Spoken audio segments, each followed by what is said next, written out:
Thanks for staying with us here on The Pulse. This afternoon, the Trades Union Congress is pushing back against the newly announced utility tariff hike set for the year 2026, describing this decision as unfair to workers. After an emergency meeting, the union said that the increase by 9.8% for electricity and 15.9% for water were pushed through without completing the agreed consultation process. The TUC is demanding that government suspend the adjustments and return to the negotiation table, insisting that workers should not bear additional costs without proper engagement. Let's listen to them.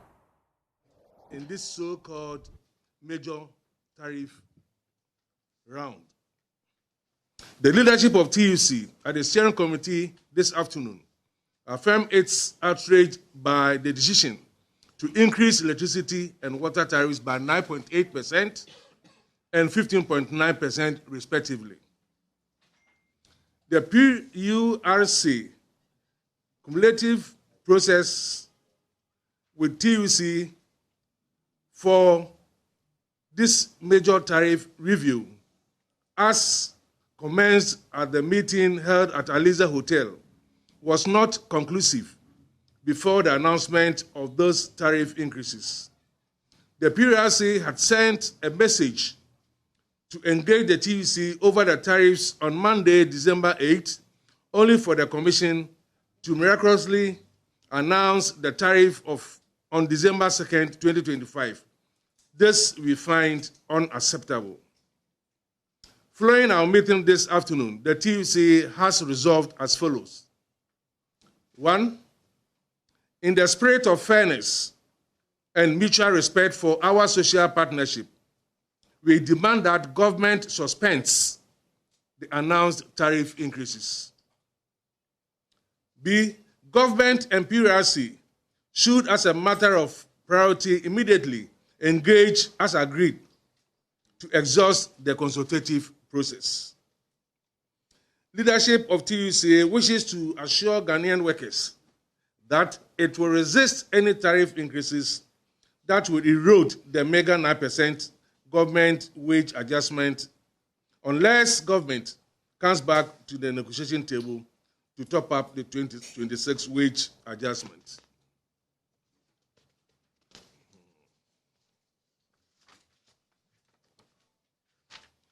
Why should for the new tariff increment come January 1, 2026, when the mega 9% pay adjustment will be paid at the end of January 2026?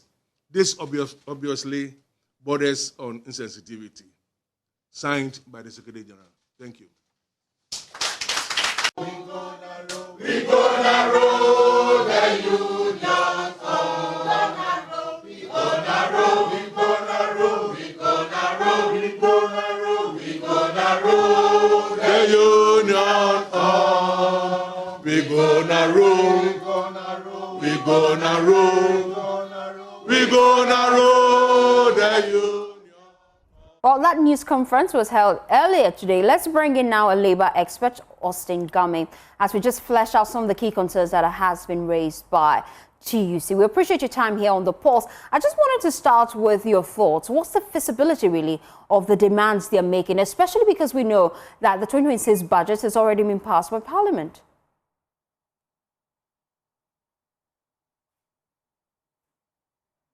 Trying to establish, first of all, that TUC has been established to seek and protect the economic and social interests of working people in Ghana. And that is exactly what they are seeking to do.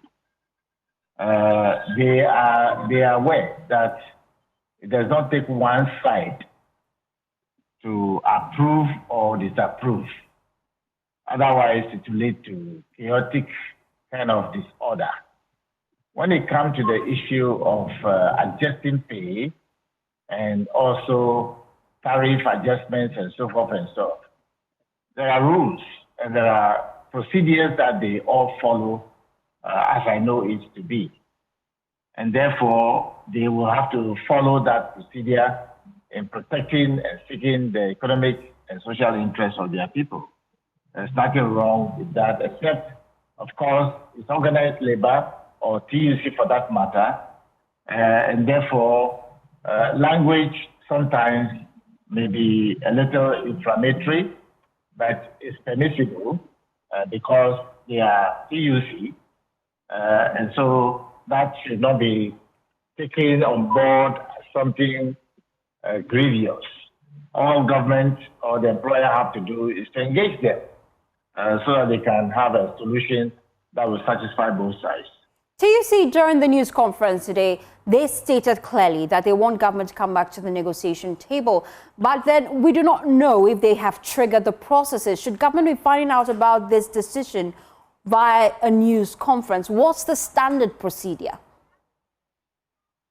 Well, to be honest with you, governments, as I know it to be, I have been in that office before, the government is supposed to be proactive when it comes to issues of labor. Labor is a national security issue.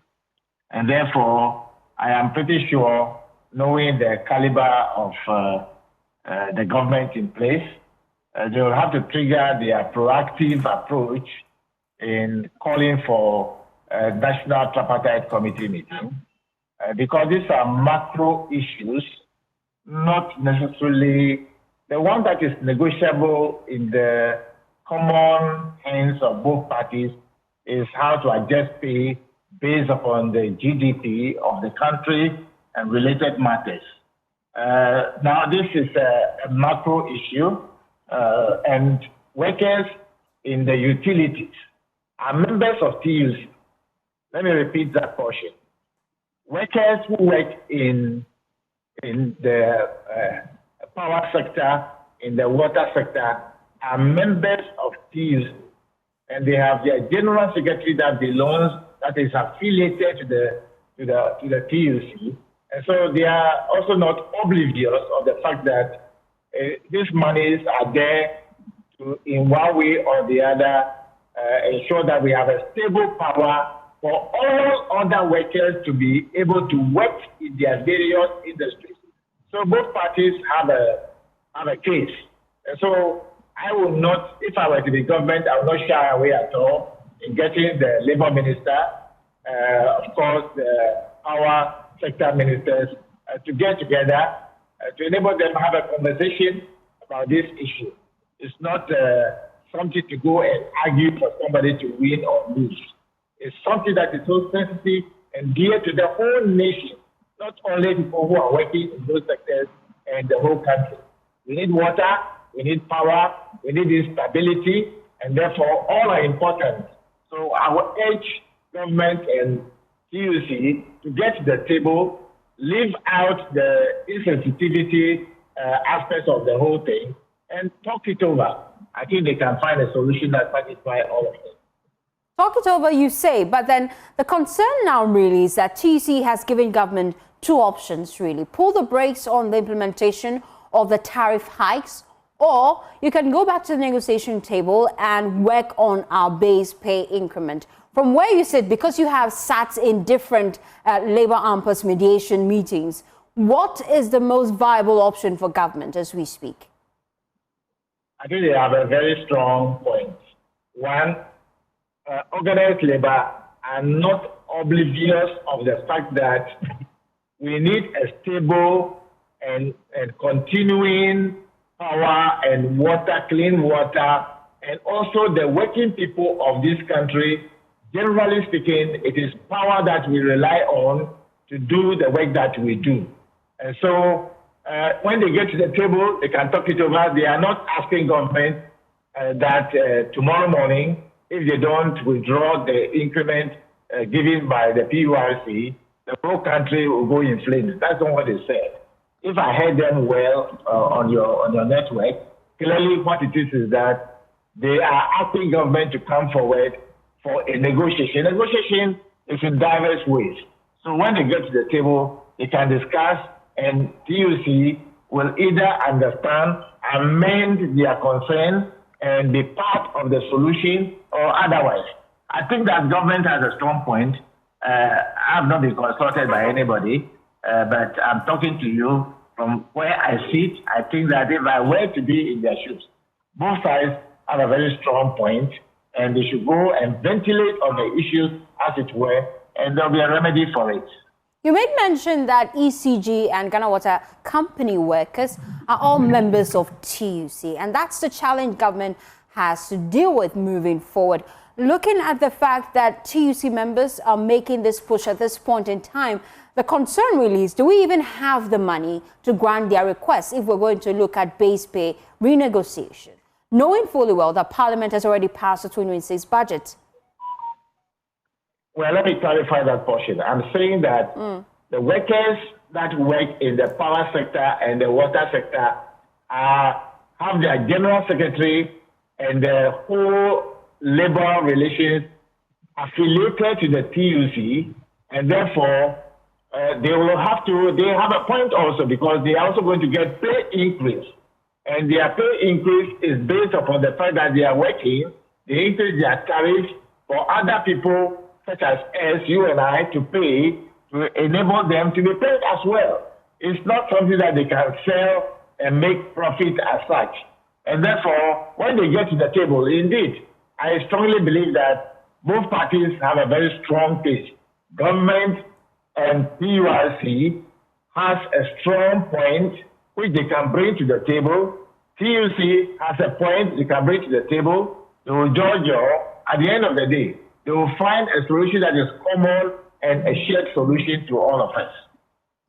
Thank you so much, Austin Game is a labor consultant. Well, still on the issue about the tariff increments, the minority on the Energy Committee, they held a news conference today. They are demanding an immediate suspension of the newly announced utility tariff increases. Last week, the PURC announced a 15.9% rise in water tariffs, as you may be aware, as well as a 9.8% increase in electricity tariff effective January. Now, the decision has sparked mixed reaction, with the minority becoming the latest to question the rationale behind the decision, especially at a time when key determinants such as the cedi are steadily appreciating. First, let's listen to the committee member, Michael Edu, who has been speaking to journalists at a news conference in Parliament. My colleague James Abeji has more. The minority on the Energy Committee have become the latest to criticize government increment in water and electricity tariff. At the press conference here in Parliament, the minority insisted that was the Ghana cedi's appreciation or depreciation forming major part of reasons for increment, government has no business increasing the tariff when the cedi is currently appreciating against foreign major currencies. The time they were introducing the 1 cedi levy, one of the forceful arguments that they made was that our forex rate, the cedi depreciation, is part of the issues when it comes to calculation of tariffs. And because of the cedi depreciation, that's why we've incurred a lot of losses and so on. Apart from that, they don't have funds to buy fuel and all those things. So they are introducing 1 cedi levy to purchase fuel, and so that it will support the electricity sector, and then also use it to clear legacy debt. Today, we all know FX is down. So if FX as a component of the tariff, major component is down, inflation, which is also a major component, is down, why are you increasing tariffs? Well, these are questions we believe that you, the media and Ghanaians, should ask them. The ranking member, George Kwame Abuaje, describes the increment as a poor government decision and failed leadership as they demand an immediate suspension of the increment.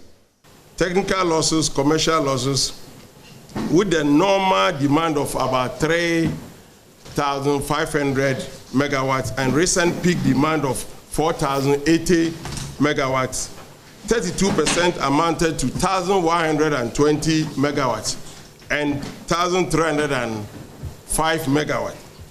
And if you quantify it at the price of 16 cents, as at March price, this year you get $80 to $90 million losses. Why does the government ignore this reality and instead impose measures that further impoverish Ghanaians? Instead of fixing the system, the government has chosen the lazy path of shifting its failures onto already sovereign consumers. This will completely wipe out the meager 9% wage adjustment for 2026. Consequences, if the government does not listen to the call to withdraw the tariff hikes, they are going to cause: 1, escalating utility poverty, leaving more families unable to afford basic electricity. 2, collapse of SMEs, which form the backbone of our economy due to unbearable operating costs. We are already experiencing a teeming unemployment youth in the country. Job losses as industries scale down or shut down operations. 4, reduced productivity and competitiveness, further weakening the economy. And then 5, heightened social and economic hardship, deepening the suffering of workers and households. These tariff hikes are not reforms, they are punishment. They are not solutions, they are symptoms of failed leadership and poor policy choices. We call on the government to immediately halt these incessant increases. The minority stands firmly with Ghanaian workers, households, small businesses, and industries struggling to survive. We will continue to use every legitimate parliamentary tool to demand fairness, transparency, and accountability in the management of the nation's utilities. Our position remains firm and non-negotiable. These tariff hikes must be reversed immediately, and measures must be taken to protect consumers and sustain businesses.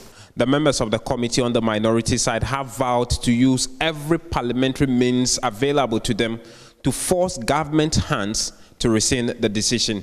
From Parliament House here in Accra, I am James Saveji for Joy News. Well, still on this, let me bring in Lum Nuku Alija. He's a lawyer and lecturer, as well as an energy analyst at GIMPA. We appreciate your time here on the Pulse. We just wanted to explore this further, really. We've just been hearing from TUC make their case, the reason why they're pushing for base pay renegotiations, because they feel that government should pull the brakes on the increment of tariff. But we're focusing on the energy sector. We've just been hearing from PURC and all the key major players in the energy sector defend the reason why this increment is key. They said it's to help the operations of ECG. From where you sit, how did government strike the balance, really? Well, first of all, let's situate the conversation.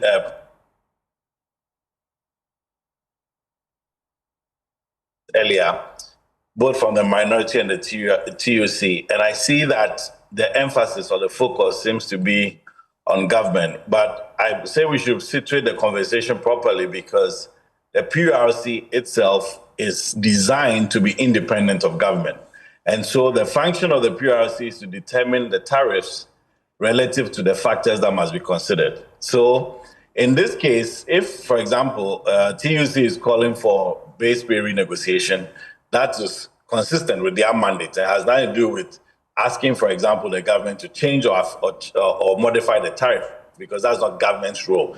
It's the PURC. And the PURC looks at several factors, okay? So in this case, if the factors that have gone into the determination need to be interrogated, that is fine. But you also recall that the utilities in their proposals to the PURC requested significantly more than what was granted. If we take ECG, for example, we are looking at a tariff proposal looking for an increment in excess of 200%. Yes, in this case, and that was on distribution charges, I recall. The ECG was pushing for that on distribution charges. Exactly. So what the PURC has done, and that's properly within their mandate as regulator, is to balance the various interests. So comparing what was proposed and what has been received, you can see a significant difference. And that difference will be accounted for by other factors, including volatility of exchange rates, fuel prices, and how the economy is doing and all of that, including inflation, which the minority mentioned. So in this case, it is to say that the government should reverse it is not a proper thing to say, because by law, it's a PRC that does that. And in fact, by law also, they have been specifically mandated to be independent of controls by government. But perhaps government can factor the increase in the tariff in negotiations with organized labor and so on, related to matters about salary and how that will be adequate to cover the increment and so on and so forth. But as it stands, you can see that what has been provided by the PRC is different from what the utilities propose. And it's good to look ahead, because the proposals for tariff increments are not tied to only what has happened in the past, but also to the future. As the country continues to develop and as we grow in the economy and all of that, we need to have new investments in energy in order to ensure that a year or two down the line, 5 years down the line, we still have adequate, reliable power and so on. And so the tariff is to push or incentivize the utilities to be able to do that. And again, also considering the consumers as well, because consumers must be able to pay. And so the various interests need to be balanced and come to a point where every player will be happy with it. So for me, if you ask me, from my perspective, we really need to drill down to the details of why these challenges are being raised, because what was proposed to be given starting from 1st January is significantly less than even what the utilities requested. But some people argue really that government has already compelled citizens to pay a 1 cedi levy on every fuel we buy, just to shore up the losses at ECG and clear the existing debt. So why then do they need tariff increment when the major problem really is to tackle the leakages within the sector? Okay. Again, so that's why I mentioned the fact that it's a multidimensional issue. So fixing the fuel costs is just one of them. Of course, you know about the legacy debt, which also requires a lot of attention to be able to clear it in order to make sure that the energy sector can be sustainable. Beyond that, other factors like inflation, volatility of exchange rates, and you can see even right from, let's say, January to today, there has been fluctuation. Not as much as in the past, but you can see that at one point, Ghana, the cedi to dollar moved even from 10, it came all the way down to about 9, it came to 12, it went to 11 and so on. These are things that the PRC need to keep their eye on.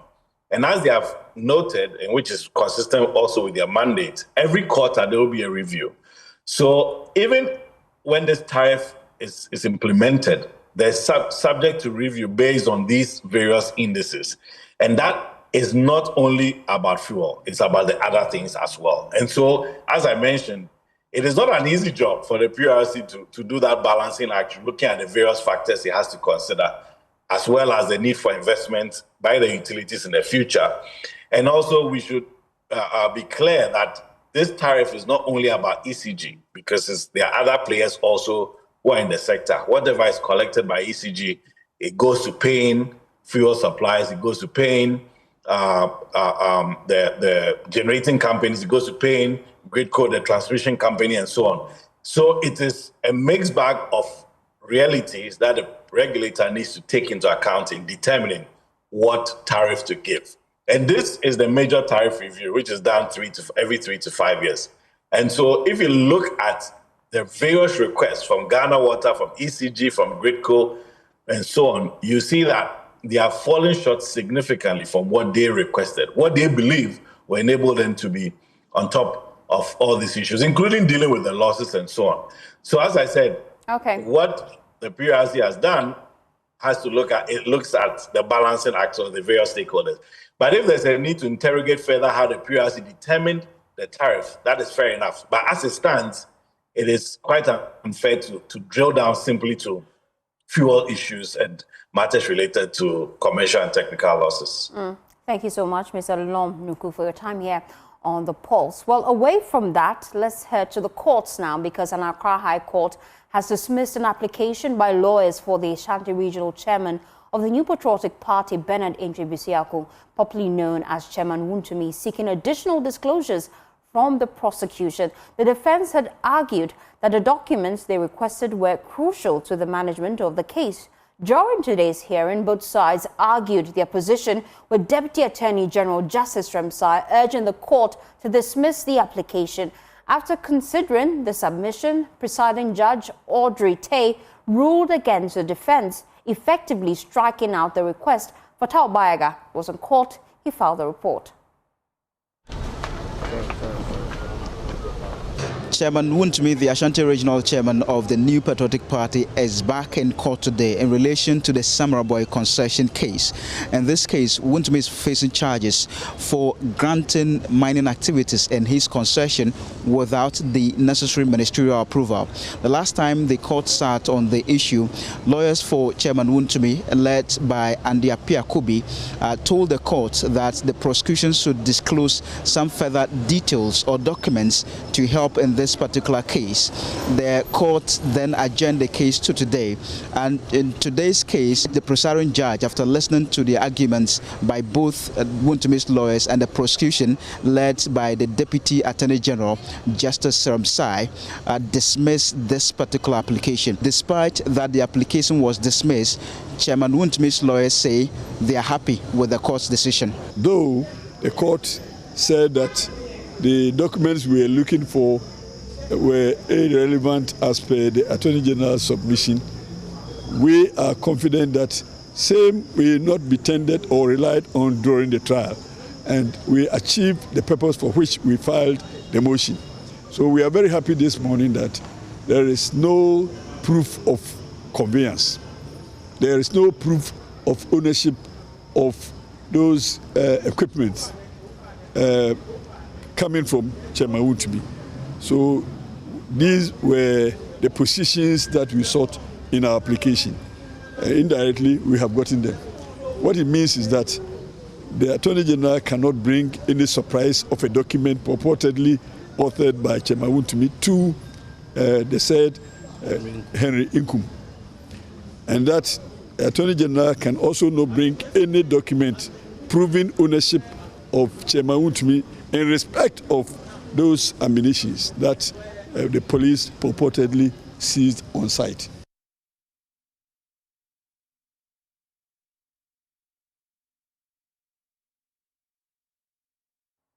Well, let me bring in the lead counsel for Chairman Wontumi, Andy Apiakubi. We appreciate your time here on The Pulse. I just wanted to get your initial reaction. We've just been hearing from you just outside the court saying you achieved your purpose. How exactly did that happen?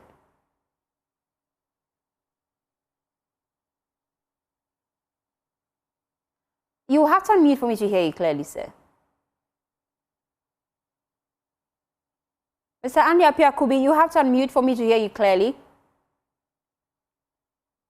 Or just trying to reconnect our lines to speak to Andy Apiakubi, his lawyer for Chairman Wontumi. He's just giving us updates as to what exactly transpired in court. They have been pushing prosecution to release certain documents to them, as they say that it will aid their defense for the case in court.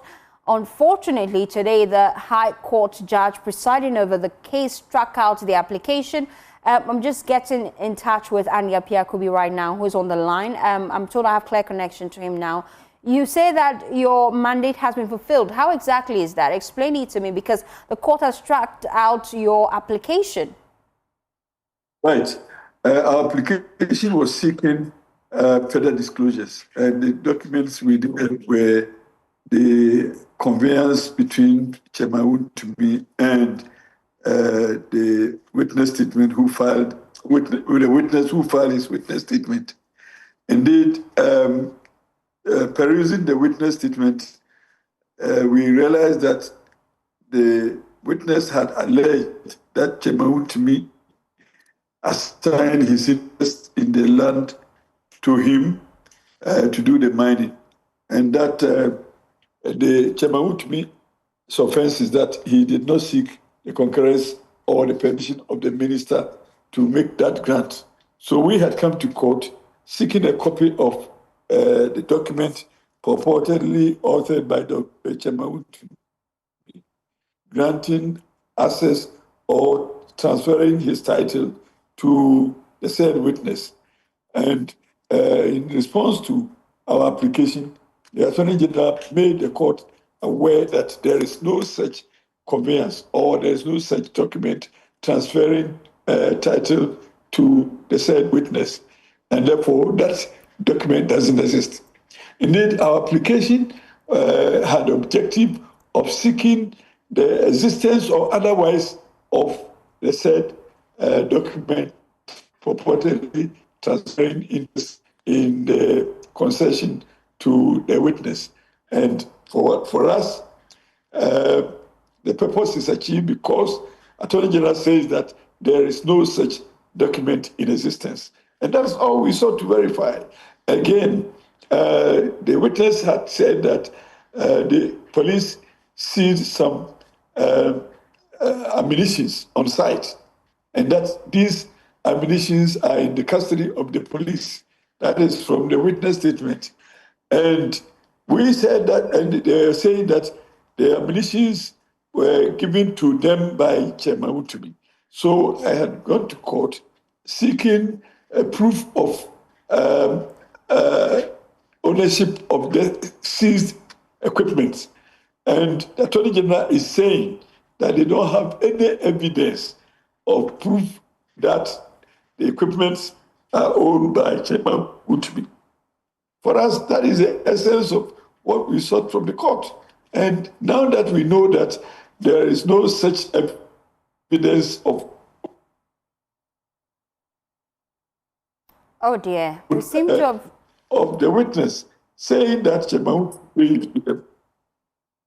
Wontumi gave it to them cannot be sustained.